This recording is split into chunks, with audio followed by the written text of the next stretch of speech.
So, first off, you want to make sure that the order is at least $5. So typically, that's my general rule for most of the year. I started doing it in winter or spring or something like that.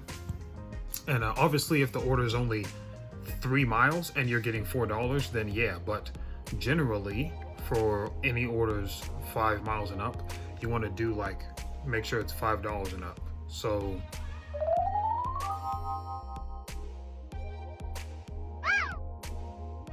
about $1 a mile, but that's not a solid rule that I follow. If the order is like 10 miles, I might accept like $5.50.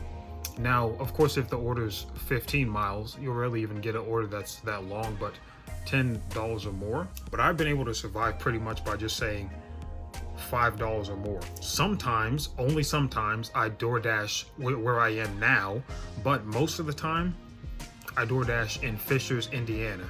So yeah, I turn on DoorDash as soon as I enter that area. Today is Tuesday, September 14th. What I do is I drive up to Fishers and I go to the nearest restaurant that is in the lowest part of Fishers because I'm 2 cities away. I usually drive up to Tomo Japanese restaurant because that's the closest restaurant to me. Closest place I can go as soon as I enter Fishers from the bottom. And I used to drive all the way to Chick-fil-A.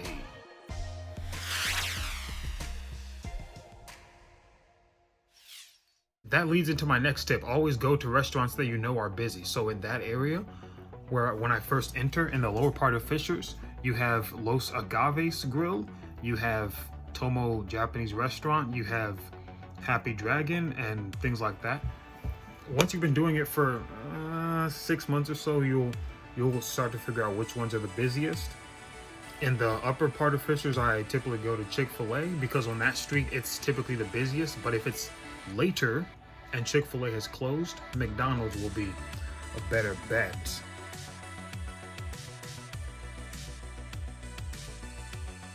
Whenever you go to somebody's home, always make sure the address that you see there is correct.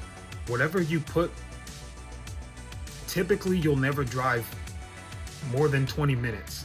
So there was a time last week or 2 weeks ago, there was a clone address, but instead of drive, it said road or something like that. Some small conundrum like that.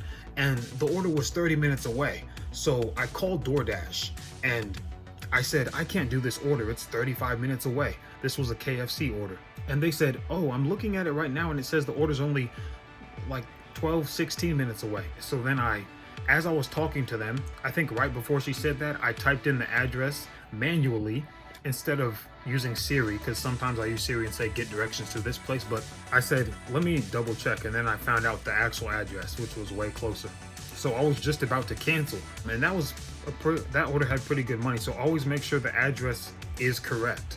And it'll like genuinely show you a map of where the home is. So that's a good indicator. If the route looks too long, it usually is. So I think one time, it was way over a year ago, a good while ago. You might have some people who put the wrong address. So just call DoorDash about that. Don't try and solve that yourself. If they give you the wrong address, call DoorDash. And while we're on calling, I've been doing DoorDash since 2019. And there are certain places like Taco Bell, McDonald's, they have a long line. I had McDonald's, which was a long line earlier today. Here's a quick hack.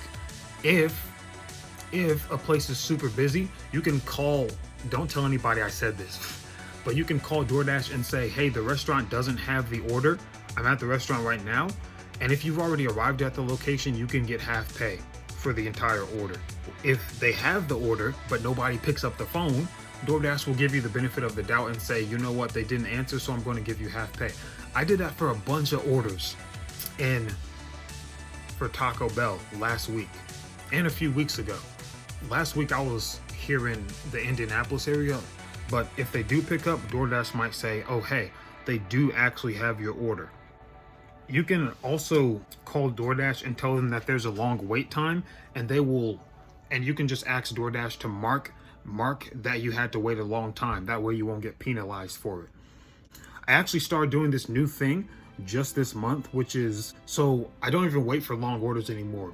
And like, for instance, like I was saying today, when I saw a long line, I got out of my car, went to one of the doors. It was not opening. So I called Walmart. I called McDonald's, and they said, we do have your order, but you're going to have to wait in the drive-thru. And by the way, I'm never rude to like customer service workers, restaurant workers, ever.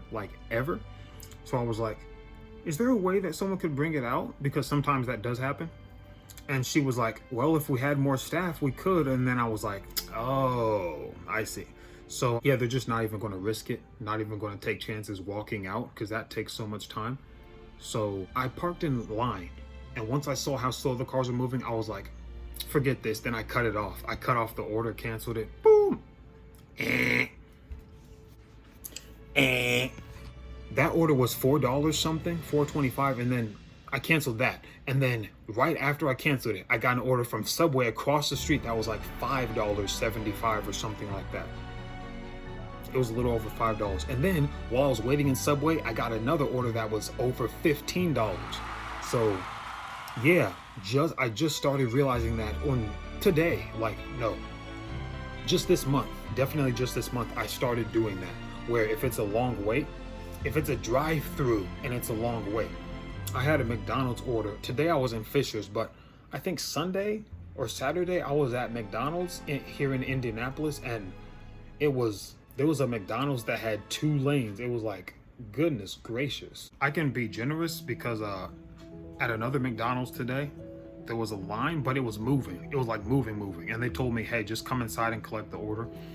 I was waiting there for probably 3 or 4 minutes, but like, if their lobby's closed and they want you to wait outside, I'm like, bro, you really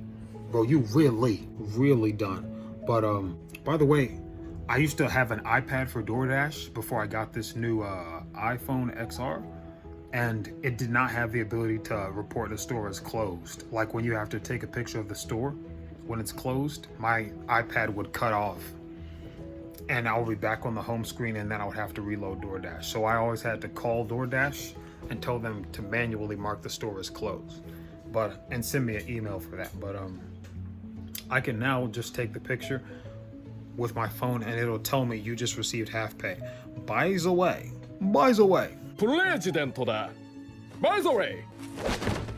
If you ever need to call DoorDash and have them manually mark a store as not being open or something like that because it's not working on your device, then I always ask DoorDash to send me an email confirming that I got the pay.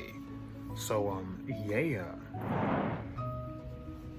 And last but not least, I would recommend sending messages to the customer. Like today I had someone say, what's going on with my order? And I responded by saying, great news, I just received your order. The customer said, what's going on with my order? It's telling me that it's gonna have me wait more, which means I'm gonna have almost an hour-long wait. And I responded with, great news, exclamation mark. I just collected your order and I'm gonna be on my way soon. Sorry for the wait. I just received your order, so I wasn't aware of the long time. Sorry for the wait. And then a lot of times I will say, I just received your order and I'll be there by 9:45 p.m. Sorry for the wait, and thank you so much for your patience. This video is sponsored by Pornhub.com, where you can jerk off and find your mom. Where you can jerk off and find your mom.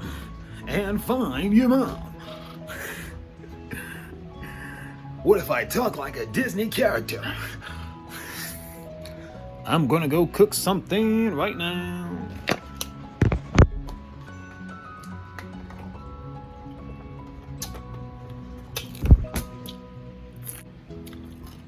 Just got an icicle in my mouth.